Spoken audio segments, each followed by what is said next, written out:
obviously this week with women's basketball. And there's this Iowa LSU game the other night. I have never been so excited to watch a women's basketball game ever. And I just feel like there's this enormous shift that's happening. And the shift that I'm talking, like the Caitlin Clark effect is something really real. It's special, it's real, it's happening in front of our faces. I have never really been excited. I've loved women's sports. I don't tune into WNBA games. I watch highlights and whatnot, but Caitlin Clark is box office. And the effect that I'm talking about, look, first things first, if we're going to talk Jimmy Butler is him and Austin Reeves is him and John Morant is him, well then guess what? Caitlin Clark is her. She is her. She is the one in the biggest stage you could possibly have. She's been waiting a year to play against this LSU team again that won the chip last year. She comes out and showed out. I've never seen anything like this. Just jacking threes from 28 feet, 41 points, 12 dimes, 9 boards. They end up winning the game. The shift that I'm talking about, though, is like I'm watching my friends, I'm watching my timeline, I'm watching the Clips and Drew timeline, watching people's stories, and my friends that have daughters, they're all watching this game. People that weren't playing basketball, they wanted to watch this game. My best friend Mo, as soon as the game ended, his littlest, my niece Emmy, is like, I want a basketball hoop. And he got him a basketball hoop and she wants to shoot every single day. It's this generation of these phenomenal athletes, Angel Reese included. Right? A lot of these girls that were playing. It's the way that they play basketball that I was so impressed with, the pace of the game. There's no bitching at the refs. I only saw like twice during the game where somebody's putting their hands up like, I missed the call. Nah, they're letting them play. They're banging in the paint. The pick and roll and the passing is beautiful. Like it's pure basketball. And the shift I'm talking about is just like, I just see this new wave. And I think the NBA smells the money too. They're like, wow, we got a bunch of really good girls coming up. And Caitlin Clark being the poster child.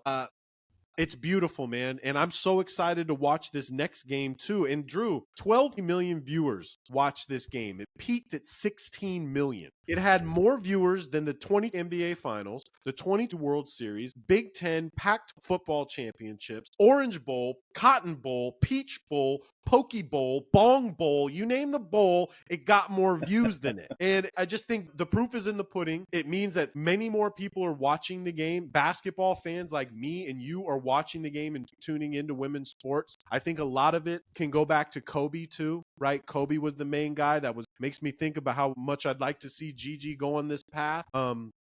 But making women's basketball cool for us to watch and to participate in and to choose a team, and it's being very mainstream right now. We've watched I don't mean to go on like forever on this, but like we're talking about this new generation that is coming from the Shamika Holtzlaws and the Lisa Leslies and the Lobos and the Sue. These are the girls that looked up to them, and now we're seeing this new batch of hoopers. Man, what did you think about that game, and where do you think the state is of women's basketball right now? Well, I don't think it's ever been higher, right? Awareness level for sure, but I think that comes hand in hand with Caitlin Clark. So I'll be interested to see if it's sustainable after she's gone, right? Because it's going to be her last year, and she's going to be the number 1 overall draft pick in the WNBA draft. So I'll be interested to see if that remains the case without her, right? And it has necessarily, going back to like LSU, South Carolina last year, I think that still garnished a lot of media attention and a lot of viewership. So maybe it will sustain. But right now, it feels like the Steph Curry Davidson moment for women's basketball, right? And I love the comparison with her trying to find like, oh, is it Steph or who does she remind everyone of? But I also think that this is like very much her doing her stuff. Like you talk about, she is her. Like she is a little bit of Steph, but she's also not Steph, right? She's a little bit of Klay Thompson, right? To me, I actually kind of like the Klay Thompson comparison more. Back when Klay was in Washington State, he was an off the dribble scorer and not nearly as good as Steph is, right? But she's also like a phenomenal passer, right? I think this is the thing that can get overlooked when you just see highlights of her if you don't watch her games fully, is how willing she is to feed her teammates. And that's not always something that you would expect out of a number 1 scorer, for instance, in college hoops, is that she's also like, yeah, she's very willing to drop 12 dimes. I think she had 15 in the previous game, I think. And so, yeah, dude, I think you're right. It's nice that women's college hoops is, and then, hopefully the WNBA, when she goes into the WNBA, will also get an uptick in viewership. But right now it feels like women's college basketball is the pinnacle for interest in women's sports, in women's basketball, right? It has superseded the WNBA, right? Because those numbers do not translate to when the No. WNBA, championships or playoffs roll around. So I'll be interested to also see, like I said, will it be sustainable when Caitlin leaves? Will that translate? Will people follow her? Will the viewership follow her to the Indiana team that she's most likely going to get drafted to? Not too far away from home from her, which is nice. But will that also translate? I'll be interested to see that. But regardless, That's kind of what I'm saying about the shift, though. I think this is what's going to start happening. Like, there will be more viewership in the WNBA. There is another girl going to Duke next year who dunks two-handed, white girl that just throws down. This is going to be the next female that everybody's going to be watching. And I think the NBA, which runs the WNBA, I think they're going to make sure that they put some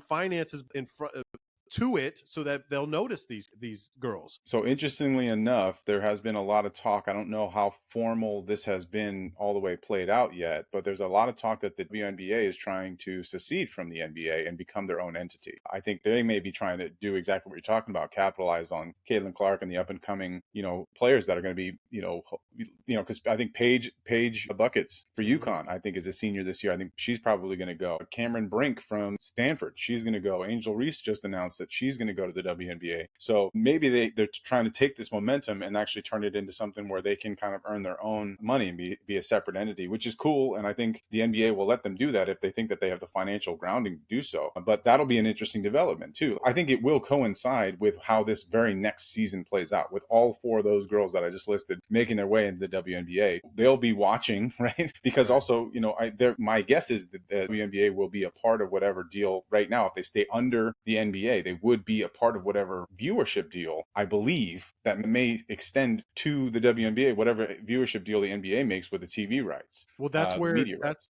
That's where, if you want to secede from the NBA, it's hard to go out on your own without dad's money. You know what I mean? Sometimes like you move out on your own, like I could do this on my own, and then first month's rent comes and you're like, Pops, I need a G, Totally. So if you secede and then you go at Prime or you go at Apple and be like, we'll give you the exclusive rights to this, that's how you make the money. That's basically what you're saying, right? Right. It could be, but I also don't know what I'm also saying is they may be able to take advantage of the influx of cash if they stay with the NBA, right? Because what if I was them, I think that's how I would attack this. Is I would say, look, let's stick with the NBA. It's a WNBA NBA partnership. Let's stick with that, and then maybe we can carve something out from this viewership, from this media deal rights that helps, inflate our bankroll and gives us more deeper pockets to offer players more money so that they don't have to try and play year round. And then when the NBA season ends, they go and play in Europe, right? We don't have to have that cadence. Maybe we can keep them here. Maybe we can add expansion teams. Maybe we can lengthen the schedule. Maybe we can creep into a more normalized basketball schedule that people are used to.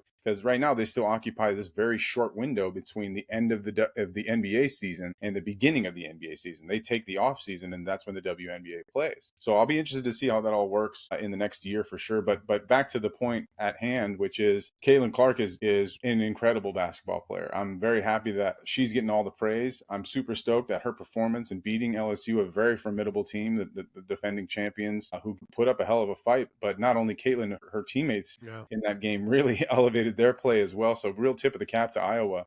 And I will be locked in for the UConn matchup, which is going to be freaking awesome. I can't wait to watch that. Yeah. My takeaway from that Iowa game, though, was as great as Caitlin was and her teammates were, but like Angel and these LSU girls, like they got every rebound. I think Iowa got 2 rebounds that whole game. They were getting swallowed up on the boards. And Haley Van Lith, I'm sorry. I'm sorry you drew that defensive job that night.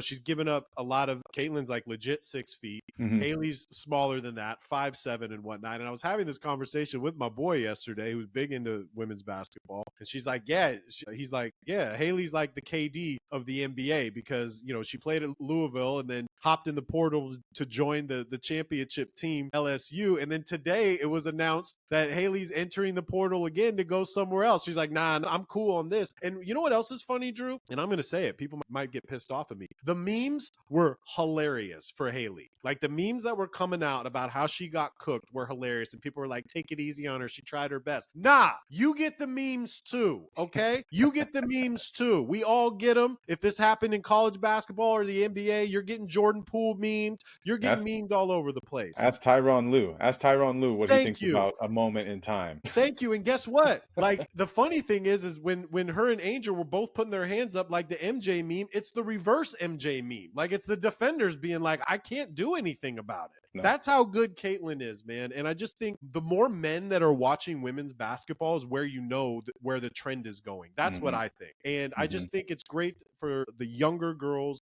that want to pick up I never played basketball ever until I saw Michael for the first time. I'm like, wow, that looks awesome. I want to play basketball. And these little girls are seeing this special freaking moment in sports right now with the women. And normally it's only for the soccer and the tennis and like all this other shit. And now we're finally seeing it with women's basketball. It's just something really special, man. Super special. And I do think it's important that we know the importance of the women's U.S. national team for soccer, because they really got the ball rolling. Right? Their success, their dominance in that sport has translated into other sports, and having notoriety for any women's sports took a long time, right? In our nation, it really did. And it took decades of dominance from one soccer team to be like, oh, you know what? Maybe I will turn on the U.S. Women's World Cup and I'll watch them destroy everyone they play up against, to the point where now they've elevated the sport so much, the sport of soccer globally on the women's side, that they can't win anymore. That's what's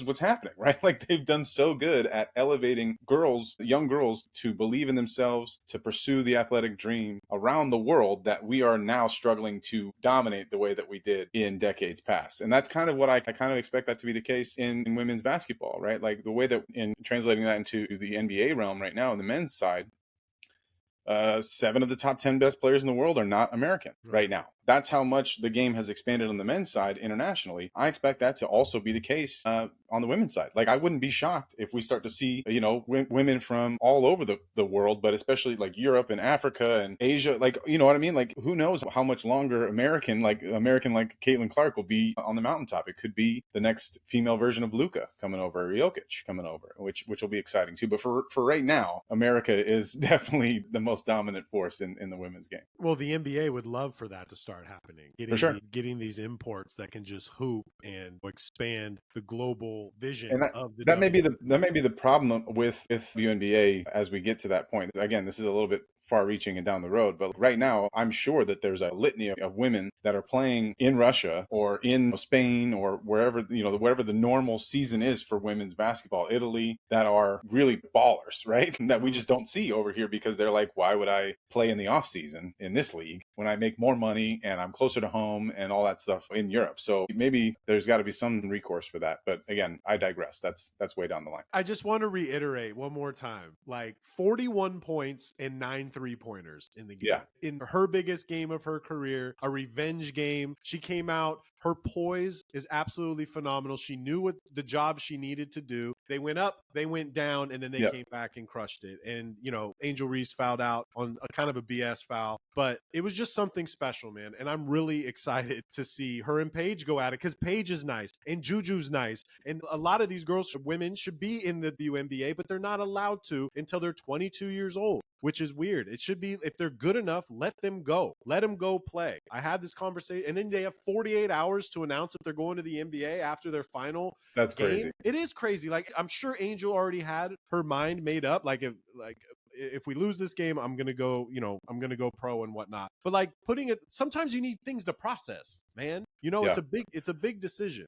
I will say, though, it does feel like it's a strange rule that they would cap it at 22. You can't go to the WNBA until you're 22. But I actually think that plays well into the women's college basketball side of things, which, not too long ago, that was the case in the men's side, where you would develop and grow as a team, and your fan base would go, oh, I know you. You've been here for 2, 3, 4 years. I know you. I'm rooting for you. I'm rooting for this whole, I can identify with the team. I know the players that are on the court, versus what it is now in college, on the men's side of college, where it's like, oh shit, all right, this guy, who's this guy again? That's right. Oh, he was the transfer from Florida who transferred from Northern Virginia previously. And it's like, oh no, but this is the up and coming. We got this McDonald's All-American. Oh, that's awesome. Oh wait, he's only going to be here for 9 months. All right, who's next on the board? I mean, that's where it's becoming really difficult for a fan. Like for me, for Arizona, it's like I have to like read a lot. I have to like track a lot of shit to go like, oh, okay, we lost this guy to the NBA. This guy's in the transfer portal. This guy's leaving as well. We're bringing in 4 guys from the transfer portal. We have 2 freshmen that we brought in and 1 from Lithuania. Like